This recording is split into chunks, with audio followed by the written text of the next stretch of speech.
So, having paid homage to the Triple Gem together, now we sit for meditation. Gentlemen should sit in the cross-legged position, while ladies, who are not accustomed to sitting in the cross-legged position, can sit with their feet to one side if they prefer. You should have your right hand on your left hand, with both hands palm upwards, resting gently in your lap. The index finger of your right hand should be touching gently against the thumb of your left hand, both hands resting gently in your lap. Make sure your body is in an upright position, without slouching forward or leaning too far back, so that both your circulation and your breathing are relaxed and unimpeded. Because everything about the meditation ought to be relaxed. If you are too forced as to your posture, then you will not be comfortable. If you are slouching, then you will get aches and pains. So close your eyes very gently, with your eyelids very gently touching closed. Never squeeze your eyes closed, and make sure there's no pressure around your eyes. Just close your eyes in an ordinary way. For meditation it is necessary to relax our mind, and in this respect the Lord Buddha taught the words Jako Patinisako Vimutti Analayo, that we must let go of all things, not being attached to them. Not being attached to our physical body, whether we feel stiff or whether we feel uncomfortable, we should just ignore these things. We mustn't worry about them, because the body we are using for meditation is only like a tool for the mind, to be used in order to reach liberation. Liberation from defilements, in order to reach towards nirvana. Our body is only transient, and we have only temporary use of it. Thus, no matter what may happen, we will not be interested in our body. We must let go of attachment for our body and even for our life. Something we let go of in homage to the teachings of the Lord Buddha.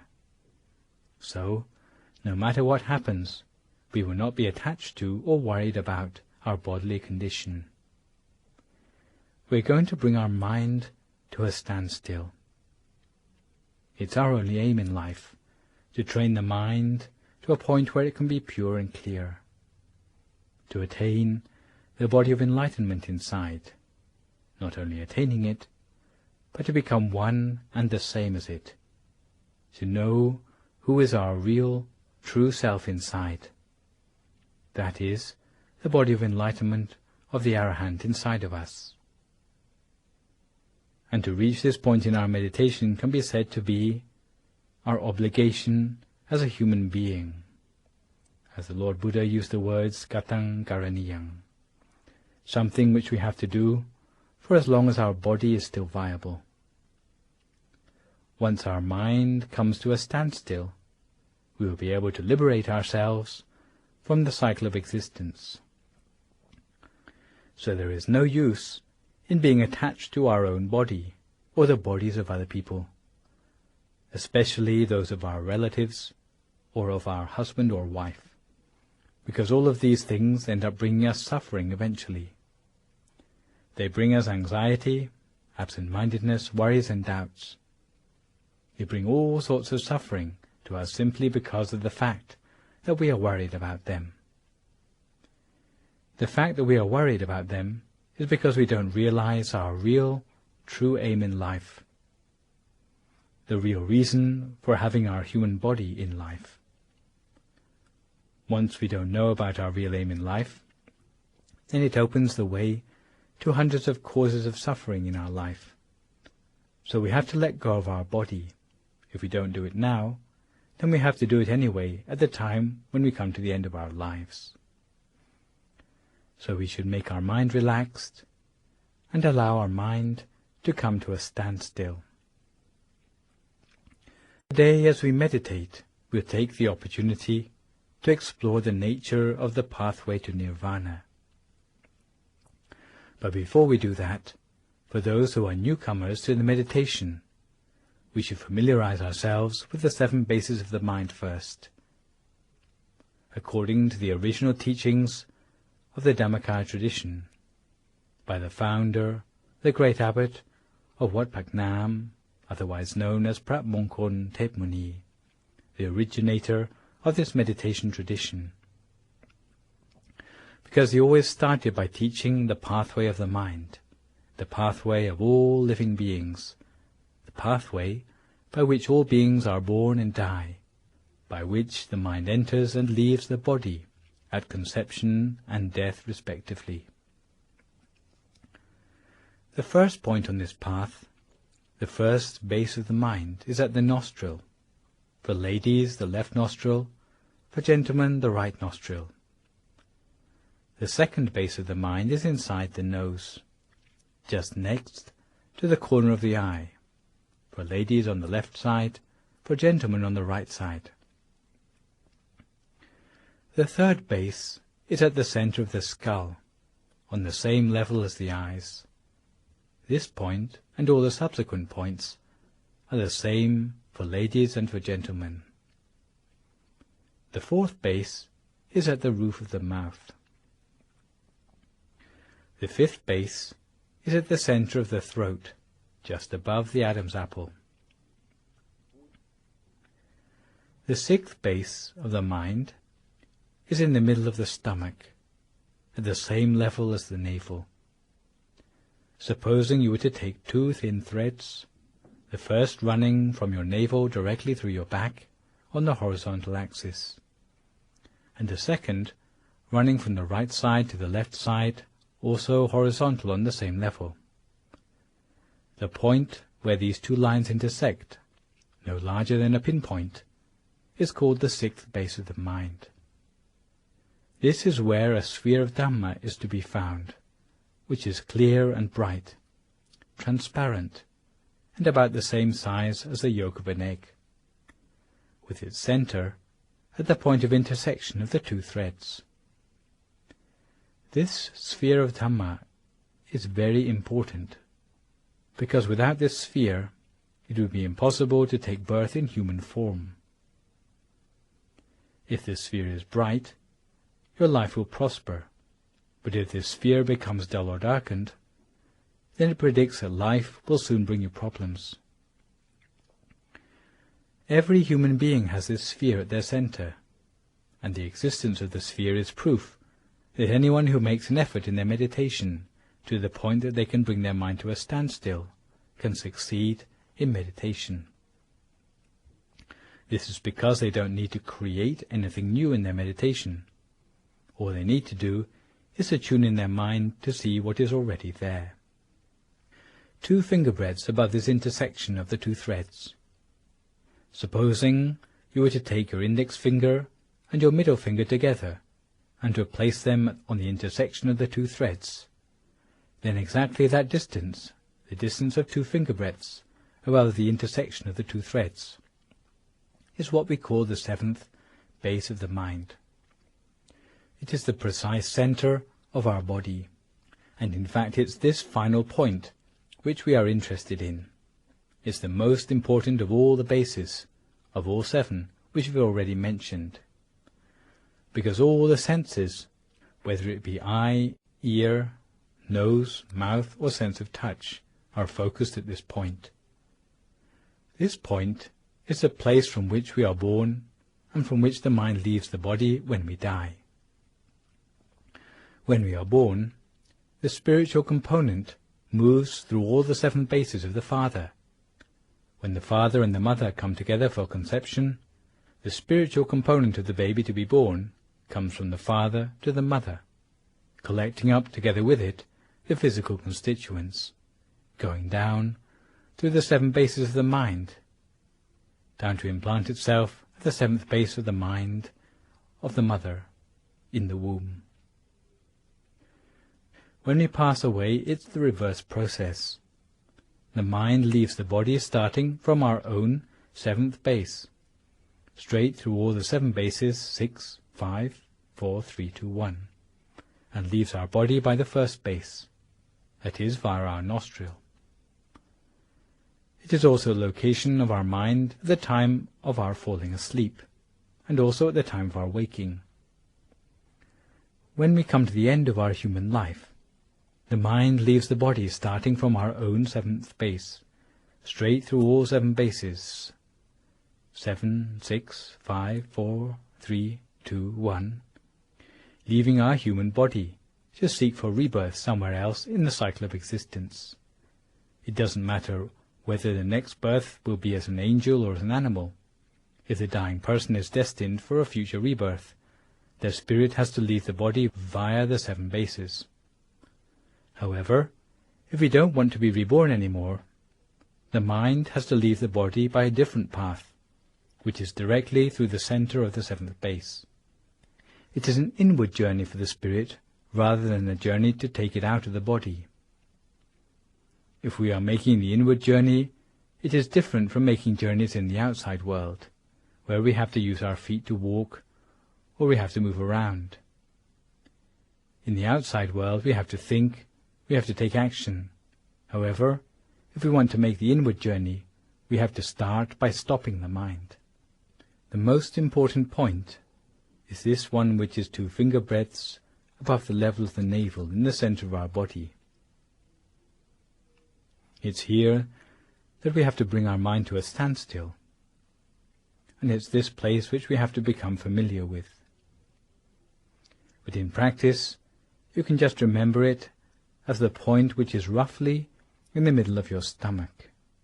The description so far is only just to become familiar with the rough position of the center of the body, so that you know where to place your attention when you're meditating. We have to start by giving ourselves the feeling that our mind has come to a standstill at the center of the body. We can do this by giving ourselves the feeling that our mind is visualizing a sphere or a crystal Buddha image at the center of our body. In fact, it can be any object at all which we are familiar with, which has a positive association for us. All we do is remember such an image or visualize such an image at the center of our body instead. It's a way of seeing an image at the center of our body, not seeing with the eyes, but seeing with the mind. For those of you who can see the blue-colored top view of the Buddha image shown on the computer display or television screen, also this is a very useful image which you can use. Establish your mind at the center of the body, in just the same way that we might tether a wild animal to a tree. We tether the mind to the center of the body by using a visualized mental object. The image is like an anchor to keep the mind at the center of the body the whole of the time. If we bring our mind back here each time it wanders, before long we will find out that the mind will start to stay there the whole of the time. As the mind becomes established at the center of the body, it will become able to fall through the center. In fact, all we need to do is bring our mind to a standstill at the center of the body, to allow the mind to do this. In fact, all we need to do is to bring our mind to a standstill at the center of the body, to allow the mind to do this. It is not necessary to do anything else. Simply doing this will set the conditions that will lead us to the beginning of the pathway in a way which we never expected. Once our mind becomes properly adjusted, the sphere inside ourselves will start to expand outwards, enlarging outwards, becoming softer, and revealing at its center a pathway which leads further inside. We will find that there is only one pathway, a single pathway, which leads towards nirvana, a pathway which the Lord Buddha referred to as Ekalyana Magga. It is the mainstream which has no alternative way. Thus, for anyone whose mind is not at a standstill yet, we should use the following advice.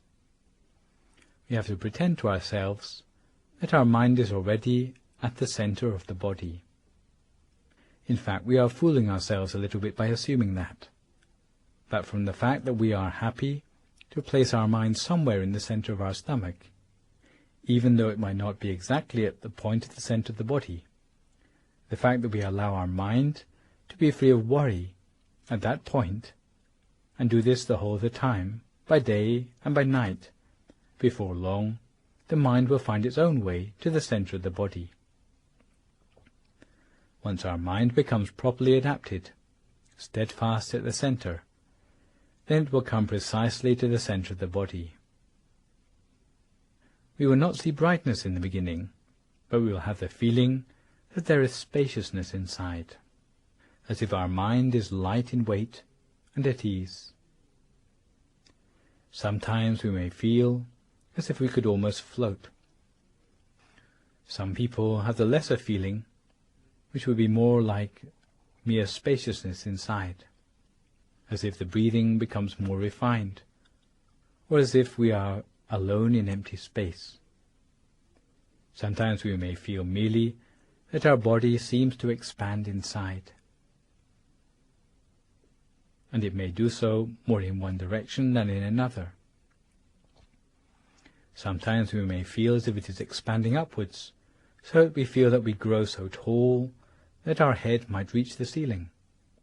Sometimes it feels as if we were contracting, as if our body were being pulled down towards the ground. Some people feel as if they were falling down through the center of the body.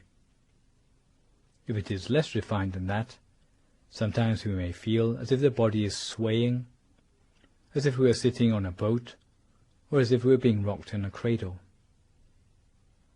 If it is less refined than this still, sometimes we may feel as if our hair is standing on end, or we may feel that our heart is beating more vigorously than usual. Sometimes we may feel as if we have lost feeling in part of our body, sometimes just in our legs or in our hands, as if they have become numb, or as if we cannot feel them any more. When some people come across such feelings, they make a mistake of giving up their meditation, thinking they have not succeeded. But in fact these are all symptoms that our meditation is nearly at the point of progress. We ought to continue, and we should use our mindfulness to keep ourselves on track, instead of giving up when we come across these sort of experiences. So don't get excited, don't be elated by such experiences, and don't be afraid of anything, not even of death, but maintain your mindfulness and your wisdom, because once your mind reaches the point of equilibrium, you come to the point where there are no thoughts anymore. Even though you try to think, you cannot think of anything anymore. It's not like when you start out in your meditation where, even though you try not to think, you are always thinking about something. It will be almost as if you are not breathing anymore. But even though you're not breathing anymore, you feel that you have more happiness than if you were breathing. Your mind will be steadfast at the center of the body, and your body will seem to be upright of its own accord, so that you have no interest in the outside world anymore. Once your mind has become fully adapted, then the mind will swoop through the center of the body, and there will be a sphere coming up in the opposite direction, which is bright and clear. The smallest size is like a star in the night sky, or like the tip of a needle, very bright but tiny. For some people, for whom it may be of medium size, the sphere won't be the size of the full moon or of the shining sun. These spheres are what we call the sphere of Patamamagga. It arises at the center of the body. It never arises anywhere else. If it does arise anywhere else, then you know it's not the true experience, but rather a distortion of one's proper meditation experience, something which, technically speaking, we call vipassanupakilesa. But once the mind is properly adapted, we will see things bright and clear, but precisely at the center. is this Padma sphere which the great abbot of Wat Phra Gnam referred to as the Dhammanupassana Satipatthana sphere. Loosely translated, it means the sphere of the initial path, because it's the trailhead to the path which will lead us to the noble pathway of all the Buddhist saints. Having seen this sort of thing, then this sort of purity is something which we should try to maintain the whole of the time, whether we are standing, walking, sitting or lying down, eating, or whatever task we may be doing. We should maintain it the whole of the time, reflecting at the center of our body, in order to maintain this state of mind. Whether our eyes are open or closed, we should see it the whole of the time, because this is the start of the pathway towards nirvana. If we can maintain ourselves on this path, then we will be on the right pathway to nirvana for every lifetime. We will never lead a life in an unskillful way anymore, and our life will be a life which is supreme. We will not be living our life by trial and error as we have done in the past. Sometimes when we think back over our life, we regret all the mistakes we have made in our life. But once we come to this point in our meditation, we have stillness of mind as our refuge. We will only make our way towards nirvana from this lifetime onwards, and our attainment of human birth in this life will have been worthwhile. It will have been a lifetime of profit for us, and it will be a sign that we will profit in every life, from this time onwards until we enter upon nirvana. It is something which will close the doors to unfortunate rebirth from this time onwards, so that we will not be able to fall into the unfortunate realms any more. There will be no more straying from the path, and we will be reborn only in the fortunate realms, whether it be the 6 levels of heaven, the 16 levels of form Brahma realms, or the 4 levels of the formless Brahma realms, or nirvana itself. Therefore, we should give full importance to these experiences, and must train our mind consistently and regularly. If we have not yet attained the Padma sphere, we cannot trust that we will achieve success in life. If we are unable to attain it, then it is as if we have made a loss on our life. We have only things which will bring us regret later in life, and looking back over our life, we will have resentment in retrospect. As for the way in which we should attain the Padma sphere, everyone should let go of all worries in the world, outside and on the inside, everything about the other beings, the environment, and even about ourselves. We should let go of all these things and bring our mind to the center of the body. We must be interested only in our mind, as if we were threading a needle through the center of our mind. Don't use too much effort, don't use too much force when thinking about the center of the body. Think of it as if you were dwelling on something, but do as if you were dwelling on it at the center of your body. And imagine a bright, clear crystal ball, rather like a diamond sphere there, a diamond sphere which has been polished without any blemishes or scratches, about the same size as the tip of our little finger. In fact, any size will do. And imagine this bright and clear, like a diamond. It can be the size of the tip of our little finger, the size of the tip of our index finger, or the size of our eyeball. Simply imagine it gently. The only condition is that you should imagine it gently. If you think of it just in a relaxed way, then it will be clear. But if we use too much effort, it will give us a headache. If you find that you are getting a headache from imagining it, then relax and try again. Make sure that the sphere is bright and clear, spherical. If you can imagine how bright and clear a diamond is, then that is about the brightness we ought to be imagining for our crystal ball. Maintain our mind at a standstill at the center of our body, at the 7th base of our mind, because we already know all about this position in our body. keeping our mind at the center of the body the whole of the time, 2 finger breadths above the 2 threads in the center of our body. Maintain it, remembering the image by imagining it with the mind, not by using our eyes to stare down at the center of our body. If we get the principle now, then we can practice it by ourselves without any problem in the future. But if we don't get it right this time round, then we may be off track every time we practice it in the future. So just relax and work at it slowly. Make sure you get the method right, remembering the bright, clear image at the center of the body, bright and clear, transparent and vivid in our mind, rather as if we were seeing it with our own eyes. But now we are seeing it at the center of our body, maintaining it the whole of the time. So now, may all of you be fulfilled in your wish to attain the triple gem inside yourself.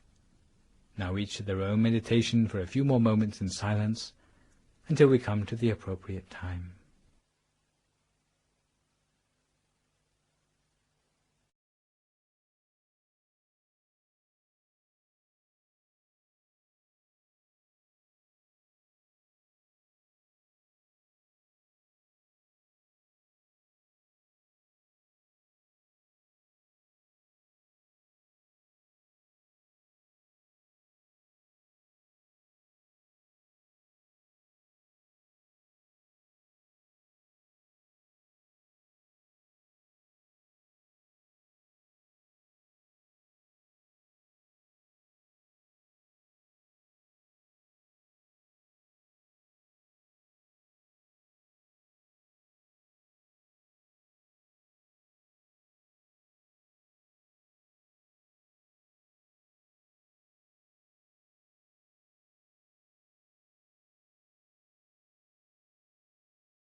Samadhi Bhavana is not the only way to relax, but it is more, so much more than relaxation. It is far beyond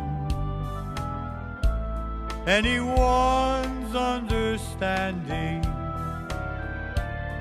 because it's a miracle more than we can ever know.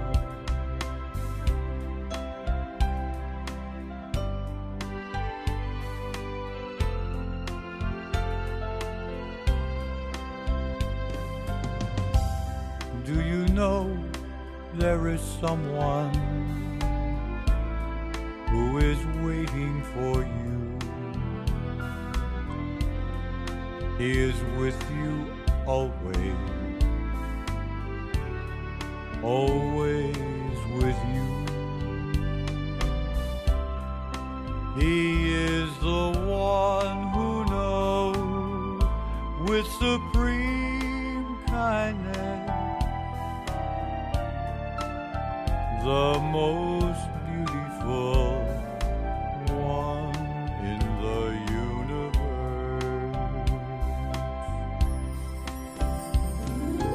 He has the knowledge that you've been searching for, the knowledge to open up your mind to happiness within, the secret of your life that's been hidden for so long. It will be clear when you become one with Him. There is no one can do it for you. Only you can do it for yourself.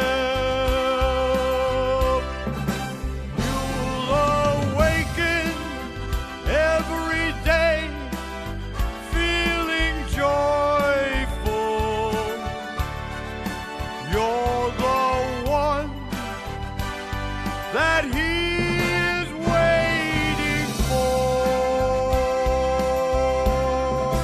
You're the one that He